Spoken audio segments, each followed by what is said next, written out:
आसमान तक ऊंचे रेत के धोरे और रेत की सुनहरी चादर में लिपटी जमीन, दूर दूर तक दिखता रेत का अनंत सैलाब या फिर नीला सुनना अंबर, जिसके दामन में अक्सर बादल का एक टुकड़ा भी नहीं होता। राजस्थान कहते हैं, इसके अलावा याद आता है बलिदान, शौर्य और अदम्य साहस। साथ ही याद आती है यहाँ की रंग रंगीली इंद्रधनुषी संस्कृति। तो राजस्थान कला और संस्कृति की इस क्लास में आप सभी बंधुओं को खम्मा घणी राम राम, स्वागत है आप सभी का। आज की इस क्लास में हम पढ़ेंगे राजस्थान की प्रमुख लोक गायन शैलियाँ, यहाँ प्रचलित संगीत घराने और यहाँ के लोक गीतों के बारे में अध्ययन करेंगे। तो शुरू करते हैं आज की इस क्लास को। सबसे पहले हम देखेंगे लोक गायन शैलियाँ। क्या होती हैं लोक गायन शैलियाँ? देखिएगा कि जो लोक संगीत है, इसका सबसे प्राचीनतम उल्लेख कहाँ से मिलता है हमें? संगीत का सबसे प्राचीनतम उल्लेख कहीं से मिलता है तो वो है हमारे वेद। वैदिक काल में जो हमने 4 वेद पढ़े थे, उनमें से एक वेद है सामवेद, और सामवेद से हमें सबसे प्राचीनतम जानकारी मिलती है संगीत के बारे में। या कहें संगीत की शुरुआत ही वैदिक काल से होती है, और उस समय जो वेद मंत्रों का उच्चारण किया जाता था, उसी से संगीत की शुरुआत हुई है। वेद मंत्रों के उच्चारण से ही संगीत की शुरुआत होती है। पहले एक स्वर में वेद मंत्रों का उच्चारण किया जाता था। कालांतर में धीरे धीरे वेद स्वरों की और ज्यादा उत्पत्ति हुई, और वेद मंत्रों का उच्चारण है वो 7 स्वरों में किया जाने लगा। जो 7 स्वर आप जानते हैं, सा रे गा मा पा दे नी सा, इन स्वरों में मंत्रों का उच्चारण किया जाने लगा। और अब हम देखें कि गायन शैलियां क्या होती हैं, तो देखिएगा कि इन 7 स्वरों को अलग अलग तरीके से मैनेज करना, उन्हें अरेंज करना, और वह क्या कहलाता है, उससे बनती है राग। इन 7 स्वरों को अपने अपने तरीके से अरेंज करना, मैनेज करना इनको, और इनसे क्या बनती है, राग बनती है। और यह राग ही क्या कहलाती है, लोक गायन शैली। यह राग ही लोक गायन शैली है। हम देखते हैं कि कोई भी एक गाना है, जैसे कि आप देखते होंगे, सुनते भी हैं गाने, तो कोई भी एक सॉन्ग है, उसको जो गायकार होते हैं, अलग अलग गायकार अपने अपने ढंग से उसे गाता है, और वो जो अलग अलग तरीका है गाने का, वही क्या है, गायन शैलियां हैं। तो हम देखें हमारे राजस्थान में, देखो क्या है कि जो संगीत है, लोकगीत हैं, उनके कोई नियम कानून कायदे नहीं हैं, लेकिन फिर भी हमारे यहाँ गायन शैलियां विकसित हुई हैं, संगीत घराने विकसित हुए हैं हमारे यहाँ पर। तो हम हमारे राजस्थान की बात करेंगे। भारतवर्ष की भी हम बात करें तो भारतवर्ष में भी बहुत सारी गायन शैलियां विकसित हुई हैं। जैसे 2 प्रमुखतः हैं, हिंदुस्तानी शैली और कन्नड़ शैली, जो कि कन्नड़ शैली दक्षिण भारत में प्रचलित है, और हिंदुस्तानी शैली है ये उत्तर भारत में प्रचलित है। और हिंदुस्तानी शैली है गायन की, इसके भी बहुत सारे उपशैलियां हैं। जैसे ध्रुपद है, ध्रुपद गायन शैली, ख्याल गायन शैली, ठुमरी गायन शैली, धमाल गायन शैली। तो इसी तरह से हमारे राजस्थान की कौन सी गायन शैलियां हैं, तो उनका हम अध्ययन करेंगे। तो हमारे राजस्थान की है मांड गायन शैली। देखिएगा हमारा जो राजपुताना का यह क्षेत्र है, इसमें प्राचीन काल में लगभग 10वीं शताब्दी के लगभग जो हमारा जैसलमेर प्रदेश है, इसको मांड प्रदेश के नाम से जाना जाता था। जैसलमेर को प्राचीन काल में किस नाम से जाना जाता था, मांड प्रदेश के नाम से जाना जाता था। और इस मांड प्रदेश में गायकी की, गायन की जो शैली विकसित हुई, ठीक है, और वही क्या कहलाई, मांड गायन शैली कहलाई। कालांतर में इस यह और भी भागों में लोकप्रिय हुई यही शैली। जैसे जयपुर में लोकप्रिय हुई तो इसे जयपुरी मांड कहा गया। जोधपुर वाली जोधपुरी मांड, बीकानेरी मांड, उदयपुरी मांड, ये इसकी विभिन्न प्रकार हो गई इसी शैली की। तो ये है मांड गायन शैली। और इसमें जो प्रमुख गीत आज हम बात करें, इस गायन शैली का सबसे प्रमुख कोई गीत है तो वो है केसरिया बालम। हम आगे इस पर चर्चा करेंगे। और इस गायन शैली के जो कलाकार हैं वो हैं जैसे अल्लाह जिलाई बाई, जिन्हें राजस्थान की मरु कोकिला कहा जाता है। अल्लाह जिलाई बाई, इन्होंने केसरिया बालम गीत को वैश्विक स्तर तक ख्याति दिलवाई है। गौरीबाई, ये भी बीकानेर से हैं, दोनों के दोनों अल्लाह जिलाई बाई और गौरीबाई दोनों दोनों बीकानेर से हैं। और अल्लाह जिलाई बाई को क्या कहा जाता है?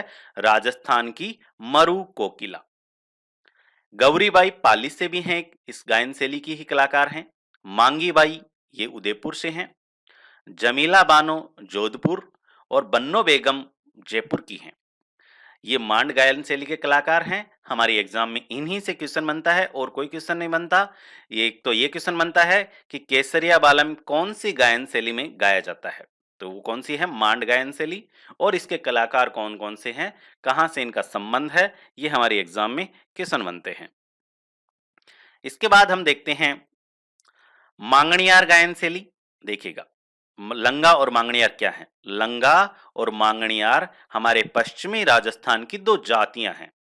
और पश्चिमी राजस्थान में भी जैसलमेर और बाड़मेर क्षेत्र की ये जातियां हैं। इन जातियों के द्वारा गायन की जो शैली विकसित की गई है वही क्या कहलाई? मांगणियार गायन शैली मांगणियार जाति के द्वारा विकसित की गई। लंगा गायन शैली लंगा जाति के द्वारा विकसित की गई। और ये इन दोनों जातियों का गायकी ही प्रमुख पेशा है, ये भी आप ध्यान रखें।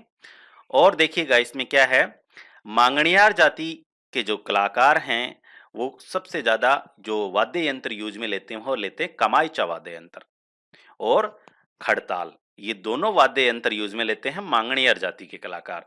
हम वाद्य यंत्रों के बारे में विस्तार से अध्ययन कर चुके हैं लास्ट क्लास में। यदि आपने नहीं देखी है तो उसे भी आप नोट करें नोटबुक में। और मांगणियार जाति के जो कलाकार हैं वो हैं साकर खां, जो कमाईचे के वादक हैं अच्छे। सद्दिक खां खड़ताल वादक हैं, जिन्हें खड़ताल का जादूगर भी कहा जाता है। और इसके अलावा जो कलाकार हैं, एक है रुक्मा देवी, महिला कलाकार है। सबसे पहले गाना इन्होंने ही शुरू किया था महिलाओं में, और इन्हें कहा जाता है थार की लता। मांगणियार जाति में थार की लता किसे कहा जाता है? रुक्मा देवी को। और इसके अलावा गफूर खां हैं, गाजी खां हैं, अकला देवी हैं, ये भी मांगणियार जाति के ही कलाकार हैं।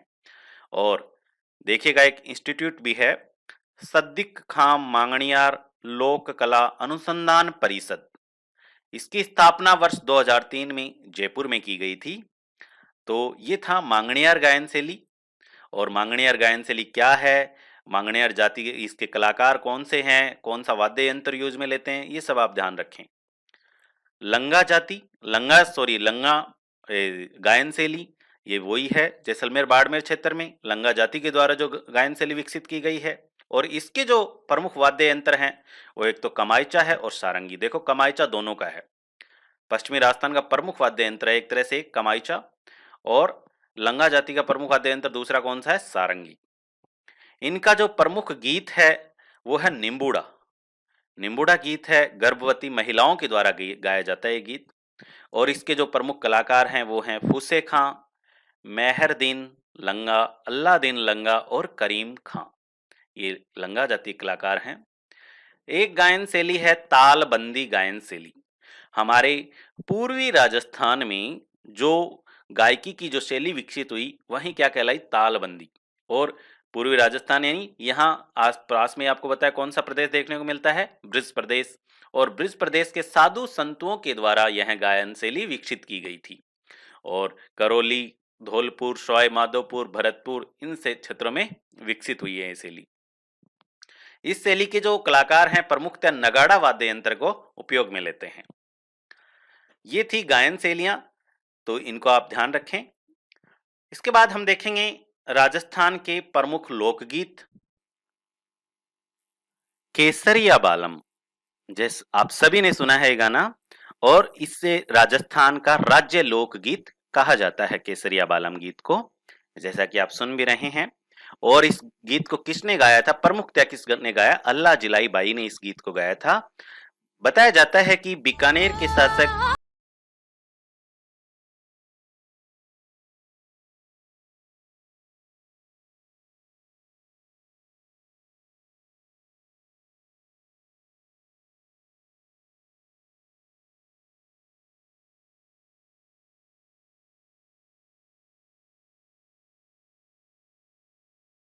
घूमर घूमर जो लोकगीत है यह भी राजस्थान में संपूर्ण पूरे राजपुताना में प्रचलित है। घूमर लोकगीत पूरे राजस्थान में प्रचलित है। विभिन्न त्योहारों पर, अवसरों पर इसको गाया जाता है और इसे मारवाड़ में लूर कहते हैं। घूमर को लूर कहते हैं मारवाड़ में। घूमर नृत्य के बारे में भी हमने पढ़ा था। घूमर नृत्य के दौरान यह गीत गाया जाता है। एक है कुरंजा। देखो, ये सभी के सभी जो लोकगीत हैं ये पशु पक्षियों से संबंधित हैं। जैसे देखना, कुरंजा एक पक्षी है और उस पक्षी के माध्यम से पत्नी अपने पति के पास संदेश भेजती है। और कुरंजा क्या है? एक विरह गीत है। आप इसमें सुनाई भी दे रहा होगा आपको। एक है सुवटियो। इसमें क्या होता है? इसमें भी यह भी एक विरह गीत है, किसी की याद में गाया जाता है। विरह गीत कौन से होते हैं? किसी की याद आने पर जो गीत गाया जाता है विरह गीत कहलाते हैं। और इसमें भील महिला है, वो तोते के माध्यम से अपने पति के पास संदेश भेजती है उन्हें बुलाने के लिए। एक है मोरियो गीत। मोरियो क्या है कि यह एक ऐसा लोकगीत है कि कोई लड़की है और उसकी सगाई हो चुकी है लेकिन अभी उसकी शादी होना बाकी है, तब वह लड़की है गीत गाती है, मोरियो गीत।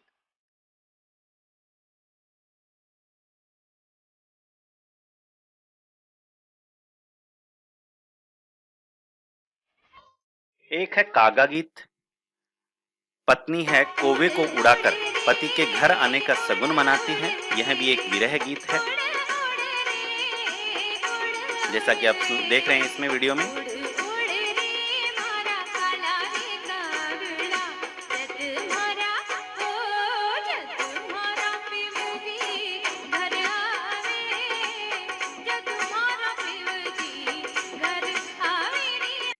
एक है लावणी लोकगीत।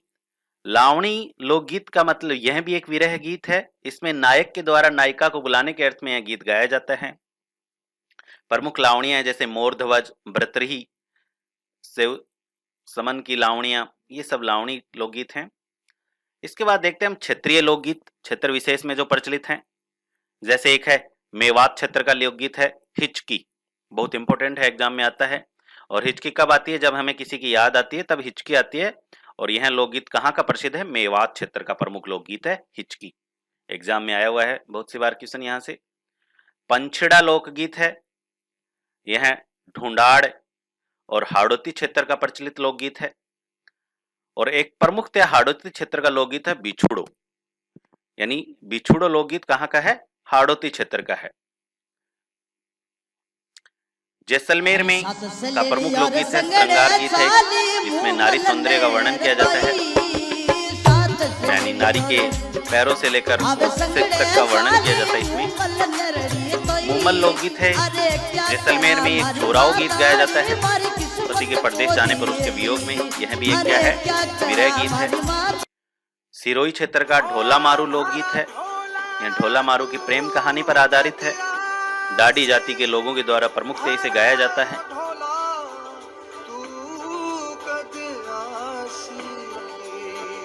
आजा ढोला मारू तरसे है सखियां पहुंचे सासरे मैं रह गई घर पे रे। काम विवाह से संबंधित देखिएगा लोकगीत। कामण, दूल्हे को जादू टोने से बचाने के लिए यह लोकगीत गाया जाता है। देखिएगा इसमें इनके अलावा कुछ है भी नहीं, बस हमें यही ध्यान रखना है जो फैक्चुअल चीजें हैं इन्हें याद रखनी है। कौन सा लोकगीत कब गाया जाता है, क्या है इसमें, इसके अलावा इनमें कुछ है भी नहीं। पावना, दामाद जब पहली बार ससुराल आता है तब यह गीत गाया जाता है। दामाद के ससुराल आने पर यह गीत गाया जाता है। और जैसा कि आप इसमें सुनाई भी दे रहा है।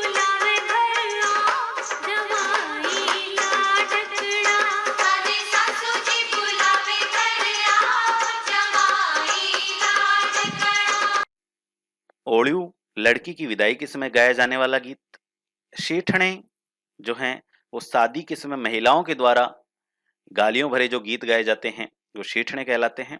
भदावा है किसी शुभ अवसर के, यानी किसी भी काम, शुभ काम के पूरा होने पर जो गीत गाया जाता है वो भदावा कहलाता है।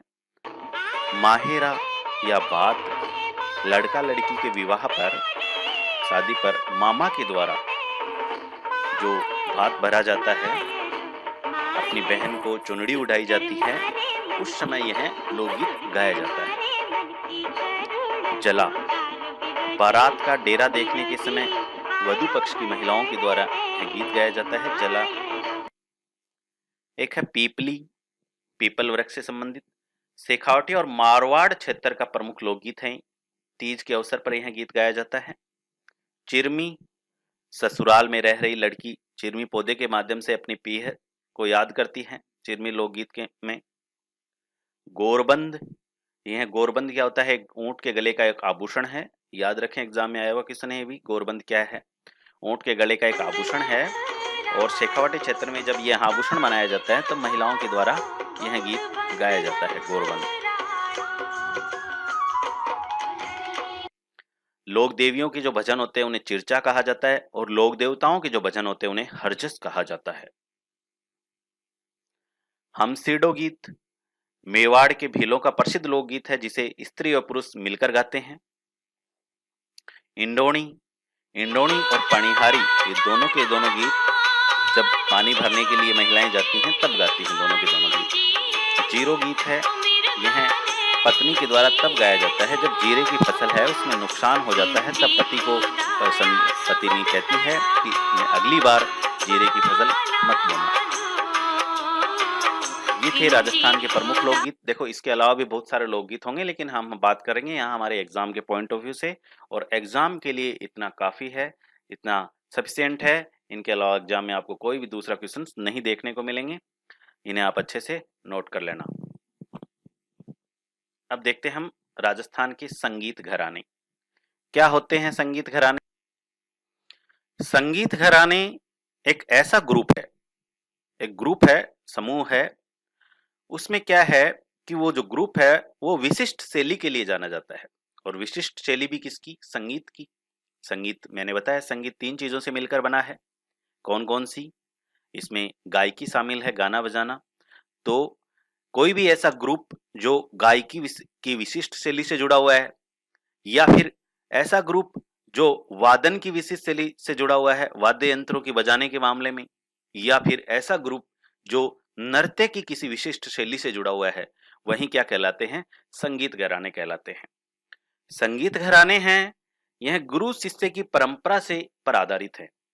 गुरु होता है, उसके बाद उसके शिष्य है, उस संगीत घराने को आगे बढ़ाते हैं, इस तरह से यह चलता रहता है। तो यह संगीत घराने गुरु और शिष्य की परंपरा से जुड़े हुए हैं। एक है हमारे जयपुर में जो घराने विकसित, राजस्थान में जो घराने के प्रमुख घराने वो देखते हैं हम। जयपुर घराना, जयपुर घराना है, इसकी शुरुआत की थी मनरंग ने। जयपुर संगीत घराने की शुरुआत मनरंग ने की थी, जिन्हें भूपत कहाँ भी कहा जाता है। और मनरंग है, इनके पिता का नाम था सदारंग। सदारंग, इन्होंने दिल्ली घराने की शुरुआत की थी। संगीत के दिल्ली घराने की शुरुआत किसने की थी? सदारंग। और सदारंग के बेटे मनरंग ने इनसे अलग हट करके एक नया घराना शुरू किया जिसका नाम था जयपुर घराना। तो ये तो थे इसके प्रमुख डायरेक्टर, एक तरह से कह सकते हैं शुरुआत करने वाले। लेकिन इसके जो प्रमुख कलाकार हुए हैं आगे चलकर, संगीत जयपुर घराने के प्रमुख कलाकार हुए हैं, वो थे मोहम्मद अली खां। मोहम्मद अली खां, जिन्हें कोठी वाले के नाम से भी जाना जाता है। और मोहम्मद अली खां महाराजा राम सिंह द्वितीय के दरबारी संगीतज्ञ हुआ करते थे। तो ये आप ध्यान रखें, यहां से कोई क्वेश्चन आता है तो एक तो प्रवर्तक पूछा जाता है, कलाकार पूछे जाते हैं कि इन कलाकारों का संबंध किस घराने से है, और अन्य कलाकार हैं जैसे भास्कर बुआ, केसर बाई, मोगू बाई, मंजी खां, बूजी खां, ये इसके और दूसरे कलाकार हैं। जयपुर घराना है, यह ख्याल गायन शैली का घराना है। मैंने बताया गायन की जो हिंदुस्तानी शैली है उसी की बहुत सारी उपशैलियां हैं, ध्रुपद गायन शैली, खाल गायन शैली, ठुमरी गायन शैली। तो उनमें ख्याल गायन शैली का ही घराना कौन सा है? जयपुर घराना है। और कथक नृत्य जो कि उत्तर भारत में प्रचलित है, कथक नृत्य का भी यह सबसे पुराना घराना माना जाता है। ठीक है, कथक नृत्य शैली का सबसे आदिम घराना भी कौन सा है? जयपुर घराना ही है। इसके बाद देखते हैं पटियाला घराना। यह भी जयपुर घराने की एक शाखा है, और इसकी शुरुआत की थी अली बख्श और फतेह अली ने, जिन्हें आलिया फतू भी कहा जाता है। अली बख्श और फतेह अली ने कौन से घराने की शुरुआत की? पटियाला घराने की। और इनके जो गुरु थे अली बख्श और फतेह अली के, एक तो थी मियाँ कालू और एक थी गोकी बाई। मियाँ कालू है, ये अली बख्श के पिता थे और जयपुर के महाराजा राम सिंह सेकंड के दरबारी कवि थे मियाँ कालू। एक इनके जो कालांतर में अली बख्श और फतेह अली टोंक के नवाब के दरबार में रहने लगते हैं और इन्हें टोंक के नवाब इब्राहिम ने इन्हें जनरल और कर्नल की उपाधि दी थी। अली बख्श और फतेह अली को जनरल कर्नल की उपाधि दी थी। पटियाला घराने के जो प्रमुख कलाकार हैं वो हैं गुमान अली, याद रखें आप इसे। गुमान अली हैं, ये अली बख्श के पुत्र थे। तो अली बख्श के पिता कौन? मियाँ कालू, जो इन्होंने अपने बेटे को शिक्षा दी, ठीक है। और इनके बेटे ने एक नए घराने की शुरुआत की, पटियाला घराने की, और इनके जो पुत्र हुए हैं गुमान अली, वो यहाँ के प्रमुख कलाकार हुए हैं। एक है अतरौली घराना। अतरौली घराना है, यह भी जयपुर घराने की एक शाखा है और इसके प्रवर्तक थे साहब खां और इसके जो मुख्य कलाकार हुए हैं वो है मानतोल खां। इन्हें रुलाने वाला फकीर भी कहा जाता है भाई। रुलाने वाला फकीर कौन है? मानतोल खां। मेवाती घराना, इसके प्रवर्तक थे घग्गे खां नजीर, जो कि जोधपुर महाराजा जसवंत सिंह के दरबारी थे। और इनके जो शिष्य हुए हैं गग्गे खां नजीर के, वो हैं नाथूलाल और चिमन लाल। उन्होंने इस घराने को आगे बढ़ाया, मेवाती घराने को। इसके और दूसरे जो कलाकार आगे चलकर और जो कलाकार हुए हैं वो थे मोतीराम और ज्योतिराम। इन्हें ज्योति मोती भी कहा जाता है। और इसके जो अन्य कलाकार हैं वर्तमान संदर्भ में हम बात करें तो वो है पंडित जसराज, पंडित मणिराम, पंडित प्रताप और श्री पूरणचंद। पंडित जसराज को आप याद रखें, इंपॉर्टेंट है। इसके अलावा एक है किराना घराना, ये महाराष्ट्र में अधिक प्रचलित है और इसके प्रवर्तक थे बंदे अली खां। देखो, इनमें प्रवर्तक ही पूछे जाते हैं और इनके कलाकारों के नाम पूछ लिए जाते हैं। इसके अलावा यहाँ से कोई क्वेश्चन नहीं बनता है। इसके जो कलाकार हुए हैं, मुख्य कलाकार, वो थे पंडित भीमसेन जोशी, जिन्हें भारत रत्न पुरस्कार 2008 से भी सम्मानित किया गया था। एक थे गंगूबाई हंगल, रोशन आरा बेगम और उस्ताद रजब अली। सेनिया घराना, ये सितारियों का घराना भी कहलाता है। इसके जो प्रवर्तक थे वो थे सूरत सेन, पिता इनके तानसेन थे सूरत सेन के। वो इसका मुख्य कलाकार था वो था अमृत सेन।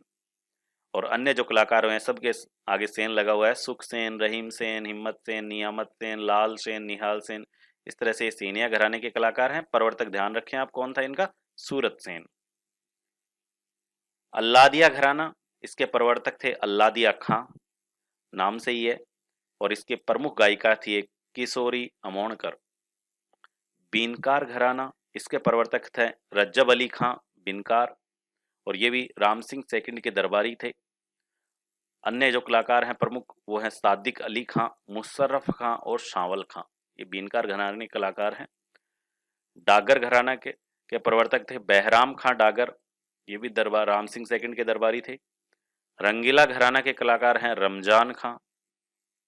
ये थे राजस्थान के प्रमुख संगीत घराने, उनके कलाकार, उनके प्रवर्तक, इन्हें आप ध्यान रखें। और राजस्थान लोकगीतों की जो विशेषताएं हैं वो हम पहले डिस्कस कर ही चुके हैं, तो ये आप नोट कर लेना। तो आज की इस क्लास में बस इतना ही। Thank you all of you.